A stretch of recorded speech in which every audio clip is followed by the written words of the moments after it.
Sveiki visi įsijungę dar vieną neekspertai podcastą. Sugrįžtame šį kartą mes dviese, aš Vainius ir mano kolega Justinas, aptarti karščiausius praėjusią savaitgalį įvykius. Sveikas Justinai, kaip tavo savaitgalis? Mm, Geras savaitgalis, panašu, kad nulaužiau kodą, buvo šiek tiek rimtim ta gidim, buvo ir luktelk minutę. Visko buvo šį savaitgalį,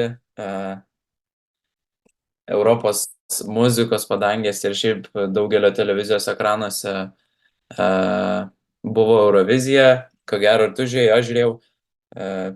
Šiek tiek nusivyliau renginio laimėtojai, bet kažkaip kasmet vis labiau ir labiau mane asmeniškai nuvilia šitas renginys. Kažkaip šiemet net nebuvo gaila, kad jisai baigėsi. Anksčiau būdavo taip liūdna, kad praėjo taip greitai renginys, nes būdavo ir geros muzikos, o šiemet kažkaip nepasakyčiau, kad buvo stiprus renginys. Man asmeniškai vienas silpniausių gal renginių Eurovizijos, kuriuos tik tai atsimenu. Kaip tau, ar patiko? Kaip vertini laimėtoją, gal visų pirma reiktų sakyti? Na, finale turėjau kitus favoritus, nei pirmoji, nei antra vieta manęs nelabai tenkina. Aišku, reikia pasakyti, kad vienas finalininkas, kurį aš tikrai palaikiau, buvo diskvalifikuotas. Dėl tam tikrų priežasčių irgi turbūt būtų vienas Eurovizijos favoritų. O šiaip man pats renginys tai patiko, aš nesutinku su tavim, kad čia buvo silpna Eurovizija, palyginus su pernai, tai man čia buvo viena geresnių, sakyčiau, gan stipriai ir palyginus su pernai, tai manau tikrai buvo stipresnė, jeigu aš praktiškai iš praėjusių metų atsimenu vos dvi dainas. Tai šiemet man labai daug ryškių pasirodymų, kurie išsiskiria. E, Lietuvos vieta 14 šiek tiek nuvylė, iš tikrųjų vidury balsavimo komisijos buvo labai žemai, su vos keliais taškais ir buvau tikrai įsigandęs, kaip čia bus. E, Žiūrėdamas į lentelę galiu pasakyti, kad tikrai bent kelias šalis galėjo aplenkti. E, Nors pasirodymas tai tikrai solidus. Kaip tu vertini Lietuvos vietą Eurovizijoje? Aš visai patenkintas. Lietuvoje jau berots, nežinau, septintus berots metus iš eilės patenka į finalą, tai man atrodo, kad čia Europos mastu geras pasiekimas. Vis tiek yra nemažai šalių, kurios ir gali pasigirti gal geresnę muzikos industriją, bet vis tiek nepatenka į finalą. Ir aš manau, kad Lietuva tikrai palyginus kaip tokia maža šalis pasirodo gana neblogai tokiam renginy. Tai aš manau 14 vieta visai neblogai. Dabar prisimenant iš atrankos, tai turbūt Vido Bareikio, kuri ateina pirma daina į galvą, Kuksų Čikenė, ar kaip ten vadinasi, nežinau. Ko gero, gal net nebūtų išėjęs į finalą, jeigu ir būtų, tai būtų turbūt panašus scenarius kaip Windows 95 Men, triusikų ieškantis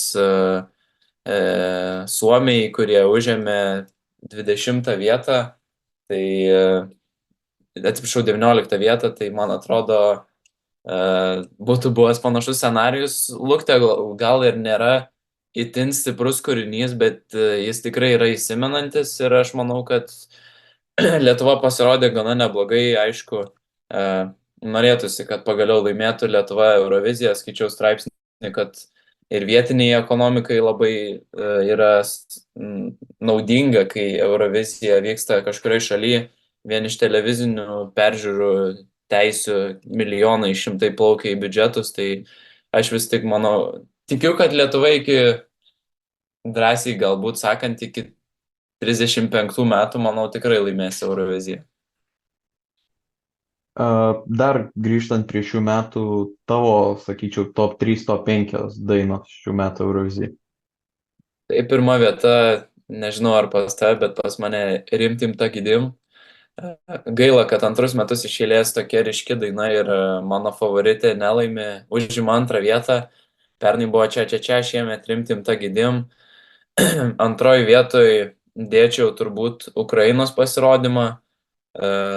Aišku, gal realistiškai žiūrint, jeigu nebūtų karo, šalis gal būtų šiek tiek žemiau buvus, nes daug kas balsuoja dėl to, kad vyksta karas šalyje, kaip žinome, tai dėl to gal bronzos vieta, trečia vieta Eurovizijoje, šiaip manau būtų žemiau, bet tikrai stiprus pasirodymas ir repo, ir apskritai melodija tokia labai smagi klausyt. O trečioj vietoj tai ko gero dėčiau Lietuvą. Lietuvą turbūt dėčiau. Aišku, aš šiek tiek gal esu ne. e, Šiek tiek esu šališkas galbūt šitam pasirodymui, nes vis tiek jis Lietuvos, bet man jisai tikrai visai įsiminė, tai čia mano top 3 yra šios Eurovizijos. Man asmeniškai Kroatija tiek neįsiminė, kiek tau, aš pirmoji vietoj statyčiau Ukrainą. Ne dėl to, kad karas, tiesiog dėl geros pačios dainos ir atlikimo. Aš šiaip džiaugiuosi, kad Izraelis nelaimėjo, kad nevirto tai visišku politiniu renginiu. Ir iš esmės aš aišku matau, kodėl Šveicarija pasiekė pergalę. Tikrai įspūdingas balsas, man asmeniškai ta daina nekabina. Dar taip pat išskirčiau Italijos pasirodymą, bei Graikija man taip pat patiko ir be abejo Lietuva irgi būtų mano top 5 tokia. Visiškai sutinku su tavim.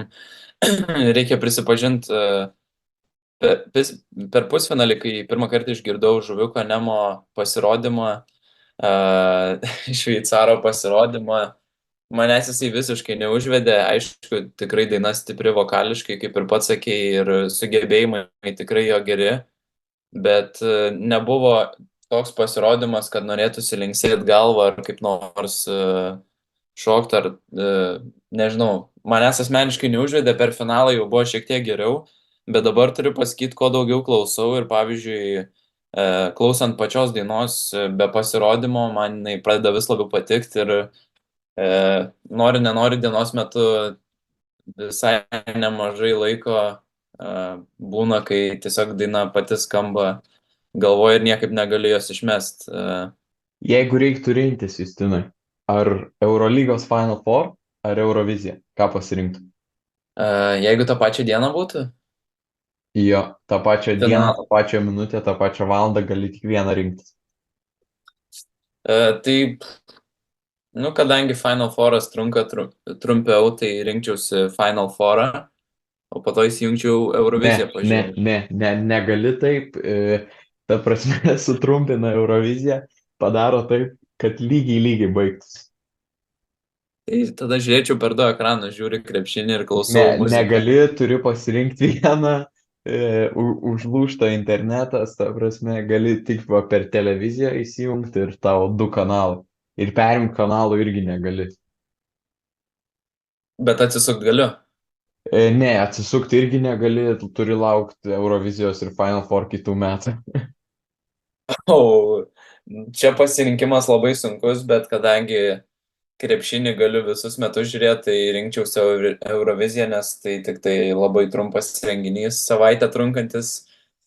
Nors ir kaip skaudu būtų nežiūrėti Final Four ir kaip įdomu būtų sužinoti, kas laimėjo, bet kai visą sezoną pasižiūri Eurolygą, 34 reguliarios sezono rungtynės ir dar vieno turo metu po kelis mačus žiūri, tai kartais tas krepšinis tiesiog įgrysta ir man atrodo jau playoffsai buvo gana aukšto kalibro kaip Final Four, tai nieko ir nebūčiau praradęs, jeigu būtų tokia situacija, reiktų rinktis ar Euroviziją, ar Final Four, tai rinkčiausi Euroviziją vienareikšmiškai.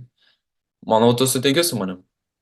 Jo, aš irgi Euroviziją rinkčiausi, krepšinis tikrai atsibosta kartais ir ypač Eurolygoje, man atrodo, serijos net yra įdomiau nei Final Four. Prie tų serijų mes galime ir prieiti. Praeitame podcast'e aptarėme Maccabi Panathinaikos, dabar galime aptarti ir kitas pasibaigusias. Tai Stambulo Fenerbahčė 5 rungtynėse išvykoje 80-79 įveikė Monaką ir daugam turbūt netikėtai, kažkam ir tikėtai. Tu pat žinau, kad spėjai irgi Fenerbahčės pergalę serijoje, bet per 4 rungtynės vis dėlto Stambulo komanda pasiema Monako 5 rungtynėse.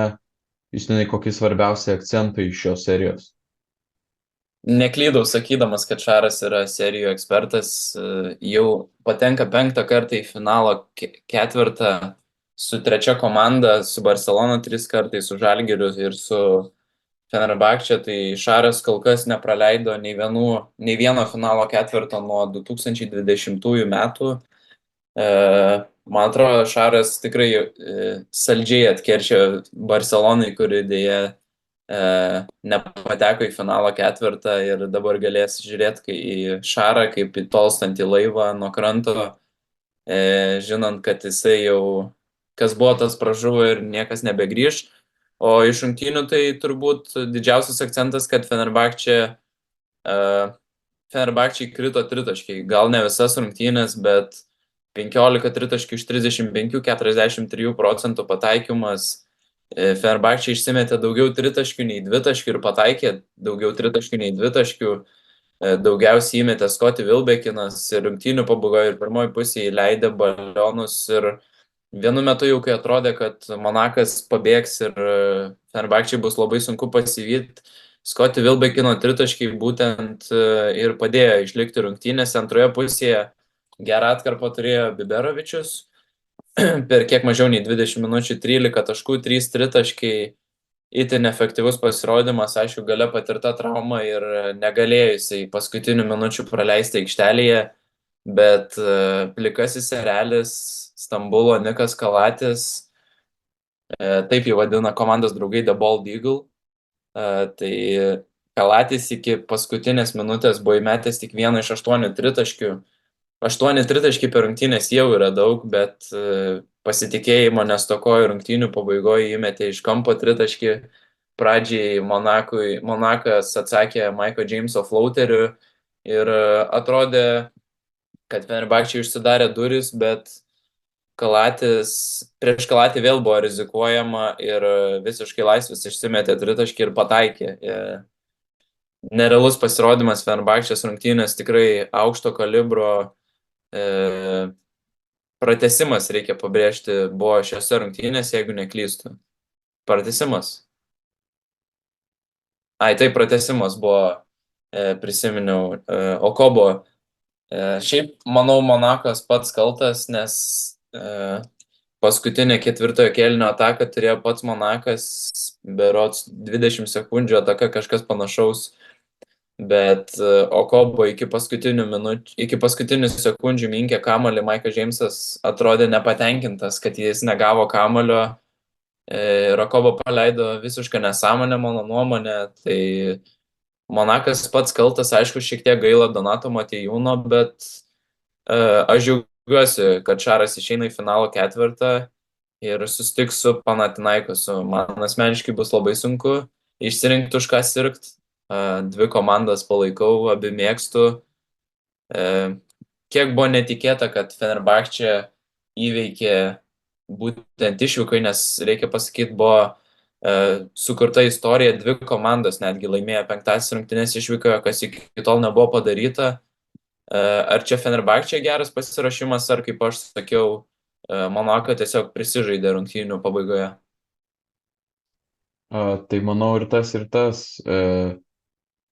kai leidi Fenerbahčei priartėti ir sužaisti iki paskutinės minutės, tai tada iš esmės bet kas gali įvykti. Donato Motiejūno įspūdingas žaidimas visoje serijoje. Jeigu mes kalbėjome apie tai, kad į Žalgirį reiktų prisikviesti šį centrą, dabar tai bus padaryti ypač sunku. Po 13 taškų ir 15 naudingumo balų rinko jis prieš Fenerbahčę per 5 rungtynes, man atrodo, vienas geriausių šios serijos Monako žaidėjų. Paskutinėse rungtynėse kiek atsigavo ir Michael Jamesas sumetęs 20 taškų, bet jo irgi nepakako. Ar Justinai, tavo nuomonė, ar Niką Kalatį galime vadinti šios serijos ožiu? Manau, kad galima vadinti, vis tik jisai ištraukė rungtynės. Gal ir nebuvo tokia ryški serija, bet atsimenam ir pirmose rungtynėse per Kalatį vos neprisižaidė, bet Fenerbahčė išliko. Aš manau, be Kalačio nebūtų Fenerbahčė laimėjus, tai aš drąsiai vadinčiau Kalatį ožiu. Ir juokingiausia, kad dar kitą dieną jau pradėjo sklis gandai, kad Monakas esą domisi Kalačiu ir jį planuoja vilioti kitą sezoną. Aš nelabai įsivaizduoju Kalačio Monako ekipoje, kurioje tiek Maikas Džeimsas, tiek Elio Kobo, Jordanas Lloydas. Panašu, kad kažkurio iš jų neliks, bet žiūrėsim, kaip bus tarp sezonių. Pamatysim vėliau. Pralaimėjus tiek Mike'ui Jamesui, tiek Veidui Baldwinui atkrintamųjų serijas, tavo nuomonė, ką matytum vis dėlto Eurolygos MVP? Ar Jamesas, o galbūt Lesoras jau įtraukiamas į šią diskusiją? Aš manau, Lesoras vienareikšmiai įtraukiamas į šią diskusiją. Vien reguliariojo sezono metu antra komanda Panathinaikosas baigė antroje vietoje ir Lesoras, manau, ir atkrintamosiose didelė dalim prisidėjo prie pergalės serijoje prieš Makabį. Aišku, paskutinės rungtynės košmariškos, ypač prie baudų metimų linijos, bet Lesoras visos serijos metu provokavo po 10 pražangų, dominuojantis sezonas Matijasui Lesorui. Nelabai matau kitų variantų, aišku, galima kalbėti galbūt apie Kampaco, vis tik metų treneriu tapo Čiusas Mateo, kad ir kokia talentinga būtų komanda, bet vis tiek ją reikia suvaldyti, reikia ir žaidimo planą, aišku, turėti, aišku, kūrėjai. Pats Kampaso turbūt galėtų vadovauti komandai, bet aš tikrai Jau gal įtraukčiau Kampaso. nebesvaik, jau Kampaco tikrai čia ne prie ko, o aš tai vis dėlto gal Jamesui paskirčiau tą apdovanojimą. Galbūt ta serija su Fenerbahče ir tos 5 rungtynės nenulėmė viso tavo pasirodymo tiek reguliariajame sezone, kuris tikrai buvo įspūdingas ir po reguliaraus sezono mes net nesvarstėme kito varianto. O dabar taip, Lesoras irgi sakyčiau vertas, bet aš vis dėlto lieku prie Mike'o Jameso. Aišku, galima sutikti su tavim. Panašus scenarius buvo, šiek tiek skirtingas buvo scenarius su Mirotičium prieš porą metų, kai reguliariajame sezone tiesiog dominavo Mirotičius, bet atkrintamosiose atrodė košmariškas kaip savo šešėlį, bet Mike'as Jamesas šiemet netrodė, gal teisingai, kaip tu sakai, savo šešėlį, žaidė statistiškai visai neblogai, aišku, tikrai vidurkiai buvo netokie geri kaip reguliariajame sezone, bet serija buvo tikrai taškas į tašką ir jeigu Nikas Kalatis būtų prametęs paskutinėje atakoje, tai Mike'as Jamesas būtų garantuotai MVP ir manau, kad tu teisingai sakai, kad būtų neteisinga atimti iš Mike'o Jameso šį apdovanojimą, nes Panathinaikose ne vien nuo Lesoro priklauso pergalė, aš sakyčiau, Nanas dažniausiai suslūkų buvo pergalės kalviai. Bet tai tu gali savo nuomonę turėti, nes aš tau paklausiau apie Lesorą, tai tu apie Lesorą sakei, aš pakalbėjau. Tai dabar Mike'as Jamesas, tai aš kaip suprantu linkęs pristaikyti. Ne, aš nebuvau pasakęs savo nuomonės, aš tik tai mąsčiau, ar galėtų būti Lesoras, ar galėtų būti Kampaco, ar Mike'as Jamesas, bet vis tiek įtikinai mane su tuo, kad Monakas buvo tikrai arti finalo ketvirto ir vienos rungtynės ar tiesiog vienas priešininkų metimas negali nulemti to apdovanojimo, bet aš manau, Lesoras lygiai tiek pat yra nusipelnęs ir bet kuris iš jų, manau, būtų teisingas kandidatas laimėti šį apdovanojimą. Bet tai tavo nuomonė, kas turėtų laimėti? Ar abu po Nu, pusę? jeigu tu sakai Mike'as Jamesas, tai aš tada sakau Lesoras. Ok, kitoje serijoje Olympiakos 5 rungtynėse įveikė Barceloną ir čia aš noriu paklausti tavęs, gal gali mums tada Olympiakos himną greitai sudainuoti? Nėra dabar šoniniam takelį muzikos ir šiandien nesijaučiu, kad norėčiau dainuoti per Euroviziją, išsidainavau. Galbūt kitą kartą užleisim podcast'o pradžioje himną ir galbūt padainuosim netgi kartu, jeigu tu sutiksi padainuoti. Tai tada žiūrėk, taip padarom, jeigu Olympiakos laimė Eurolygą, bet pilną himną išmokstam ir padainuojam pilną himną nuo pradžių iki pabaigos. Jeigu Olympiakosas laimė, abu padainuojam himną. Gerai. Graikiškai. Graikiškai, taip. Gerai. Tai kalbant apie rungtynės, aš kaip ir teisingai sakiau, Nikola Milutinovas bus game changeris. Grįžo serijos jau pabaigoje Nikola Milutinovas į rikiuotę. Pirmose, antrose rungtynėse žaidė tik atitinkamai 5 ir 7 minutės, bet ketvirtose ir aštuntose rungtynėse laikas išaugo iki 20 kelių minučių ir tiek ketvirtose, tiek penktose rungtynėse, kai Olympiakosas laimėjo, Milutinovas atrodė tikrai gerai.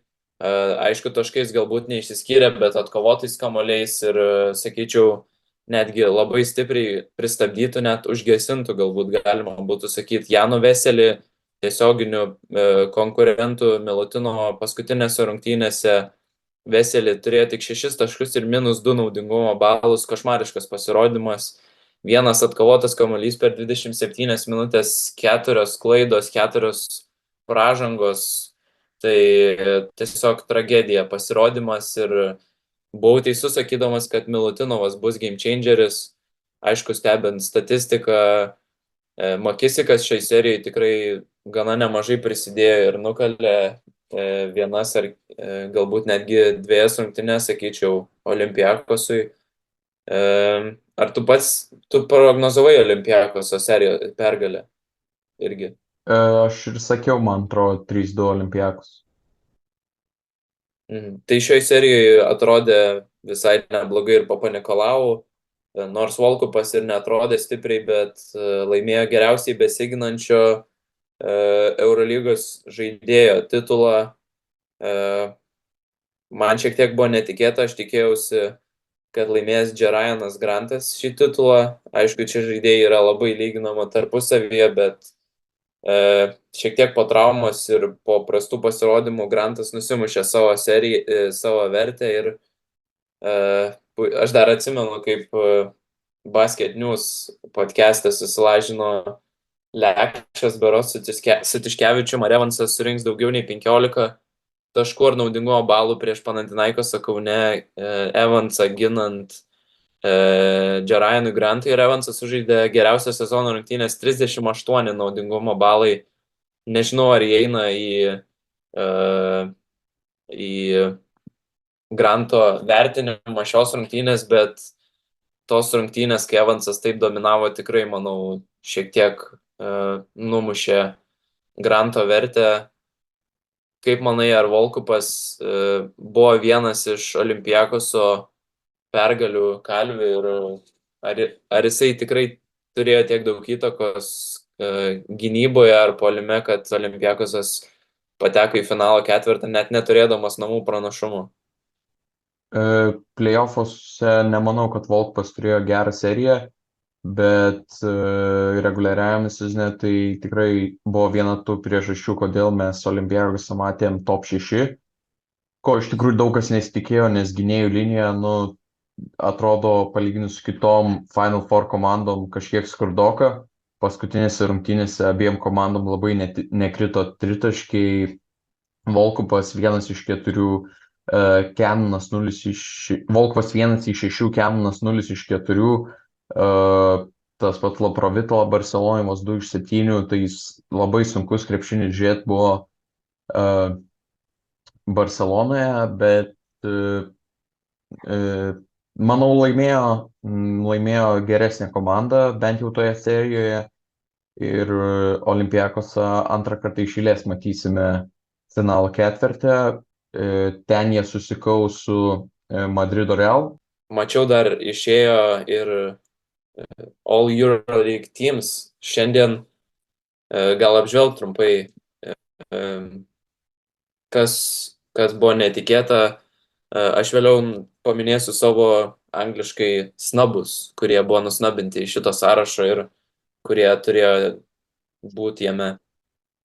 Aš sakyčiau, kad man labiausiai krenta į akis tai Kendrickas Nanas pirmoje Eurolygos komandoje. Gera playoffų serija iškritus Veidui Baldwinui, bet man tai čia Veidas reikia tiesiog, kad čia jisai turi būti. Fantastinis pasirodymas Veido reguliariajame sezone ir jis buvo ta priežastis, kodėl iš viso mes matėme Maccabi playoffuose. Tai iš pirmos komandos gal tiek, su kitais ir sutikčiau. Antroje komandoje pasigendu visų pirma Chima Monekės. Fantastinis sezonas Proveržio ir Baskonija, gal kam netikėtai net išėjo playoffus.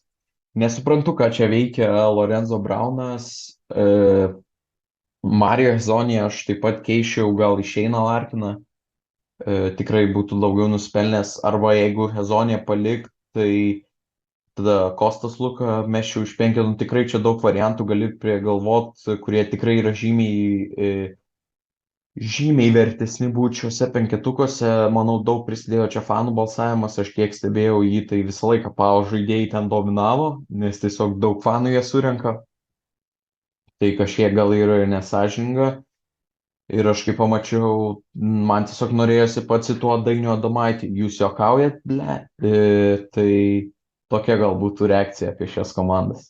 Nu, tu kaip ir viską pasakėjai, aš gal tik tai daryčiau kiek kitaip, aš Hezonę keiščiau į Monekę, tiksliau Monekę keiščiau Hezonę keiščiau į Monekę ir Lorenzo Brauną keiščiau į Larkiną. Baldvinas pirmam, antram, aš gal irgi sukeiščiau su tavim, sutikčiau su tavim ir sukeiščiau Baldviną su Nanu, kuris pirmam penkete, bet visi kiti žaidėjai nusipelno jame būti tiek Campazzo, tiek Mike'as Jamesas, tiek Hayesas Davisas, proveržio sezonas, rezultatyviausios rungtynės reguliariame sezone, tai Hayesas tiesiog auga kaip ant mėlių, jo vertė ir akcijos auga kaip ant mėlių, Lesoras, aišku, tiesiog dominuojantis centras, bet vis tik aš manau, kad gali būti ir argumentų ir ties Kendricku Nanu, kuris buvo kalbama, kad vienas geriausias Eurolygos papildymas sezono metu. Aš manau, be Kendricko Nano PAO tikrai nebūtų ėjus taip toli ir užėmus tokias vietas, o tuo labiau patekus ir atkrintamasias. Žinome tą amerikiečio mentalitetą, kai labiausiai reikia, jie pradeda žaisti ir žaidžia taip, kaip reikia. Pirmose rungtynėse Nanas atkrintamose atrodė silpnai, bet vėliau įsižaidė ir tiesiog išsikovojo, manau, tą vietą pirmam penkete. Eurolygos playoffam pasibaigus ir laukiant finalo ketverto, teks kartais įsijungti ir į LKL playoffus, nes dabar krepšinio tikrai sumažės ir apskritai renginių sporto pasaulyje vis mažiau iki vasaros. Tai ką pats, ar galvoji žiūrėti LKL playoffs? Negalvoju, aš galvoju pagaliau baigėsi, jeigu taip nuoširdžiai tie visi sportai Eurovizijos ir galima bus normaliai išsimiegot. Nuo rudens jau neatsimenu, kada paskutinį kartą savaitės metu normaliai išsimiegojau, laiku nuėjau miegot arba Eurolygą, arba Čempionų lygą, arba Euroviziją, arba dar kažkokie renginiai. Tai man asmeniškai jau norisi pailsėti ir susikaupti ties finišo tiesėje, baigiantis mokslų sezonui, taip sakant. Tai aš tikrai nesiruošiu žiūrėti jokio kito krepšinio, to labiau dabar net pats negaliu jo žaisti. Tai norisi absoliučiai pailsėti nuo visokių renginių, visokių pasirodymų, nuo visko. Tiesiog pailsėti, kažką kitą paveikti ir iki finalo ketvirto Čempionų lygos finalo, o po to vasarą prasidės ir čempionatai futbolo, krepšinio, olimpinėse žaidynės ir pačios olimpinės, tai vasarą bus daug ką žiūrėti, tai iki tol norisi tiesiog atsikvėpti. O prezidento rinkimuose ar balsavai? Balsavau, taip. Bet gal nevelkime čia politikos į mūsų laidą. Apie politiką pradėsim kalbėti vėliau jau, kai... Contribui, jeigu norit mūsų paremti ir sužinot mūsų nuomonę apie politiką. Norit sužinot mūsų nuomonę apie politiką? Tapkit mūsų prenumeratoriais Contribui. Ačiū visiems, kas žiūrėjot, su jumis buvo podcastas Neekspertai, aš Vainius, Justinas. Tikiuosi, ausis nesuplyšo, ausų būgneliai vietoj, klausant tokių triedalų. Tai ką, sustiksim?